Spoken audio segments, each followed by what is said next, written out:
টাকায় 20টি কলা বিক্রয় করলে 4% ক্ষতি হয়। অর্থাৎ হচ্ছে 1 টাকায় যদি আমরা 20টা কলা বিক্রি করি তাহলে হচ্ছে 4% ক্ষতি হয়। তাহলে বলছে যে 20% লাভ করার জন্য টাকায় কয়টি কলা হচ্ছে বিক্রয় করতে হবে।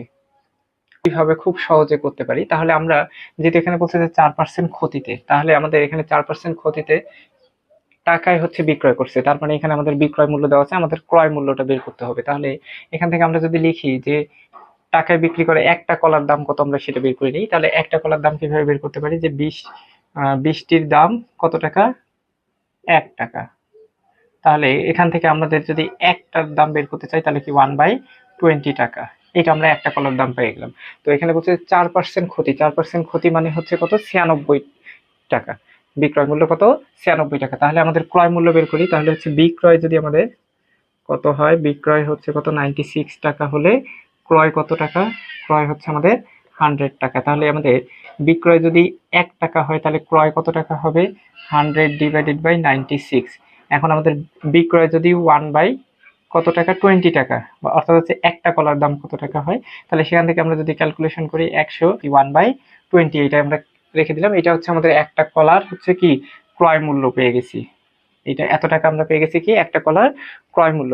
এখন আমাদের কাছে জানতে চাইছে যে 20% লাভ করার জন্য টাকায় কয়টি কলা বিক্রয় করতে হবে। তাহলে আমি কিভাবে বের করতে পারি, তাহলে আমাদের হচ্ছে ক্রয় যদি আমাদের কত হয়, 100 টাকা হয়, তাহলে আমাদের বিক্রয় কত টাকা হবে, বিক্রয় হচ্ছে 120 টাকা হবে।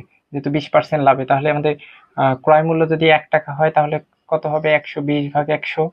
আবার আমরা আগের যে ক্যালকুলেশন করছি সেখানে মান পাইছিলাম কত, তো ভাগ হচ্ছে কত, 96 গুণন হচ্ছে কি 1/20। এত টাকা হলে কি হবে, তাহলে বেশি হবে, বেশি হলে কি হবে, গুণ হবে। তাহলে আমরা গুণ করে ফেলি, তাহলে গুণ করলে কত হবে, উপরে 100, নিচে হচ্ছে কত 96 ইন্টু কত 20। তাহলে এটাকে আমরা ক্যালকুলেশন করি, ক্যালকুলেশন করলে এখান থেকে শূন্য, এই শূন্য কাটা, 2 দিয়ে যদি এটাকে ভাগ করি 6, এরপরে এই 100 কাটা যায়, তাহলে হচ্ছে 6 × 16 হচ্ছে কত 96। তার মানে আমরা এটা সমান সমান লিখতে পারি কি 1/16। তাহলে এই দামটা আমরা পাইছি কি একটা একটা কলার দাম, ঠিক আছে। তাহলে আমাদেরকে জানতে চাইছে যে টাকায় কয়টা কলা বিক্রয় করতে পারবে। তাহলে আমরা এখান থেকে লিখতে পারি যে 1/16 টাকায় পাওয়া যায় কয়টি কলা, একটি কলা। তাহলে 1 টাকায় কত, তাহলে 1 টাকার জন্য আমরা কি করতে পারি, এই 16টা হচ্ছে উল্টা যাবে, তাহলে হচ্ছে কি 1 গুণন হচ্ছে কত 16 ইকুয়াল হচ্ছে কি 16টি কলা। তার মানে আমাদের সঠিক উত্তর হচ্ছে কতটি, 16টি কলা।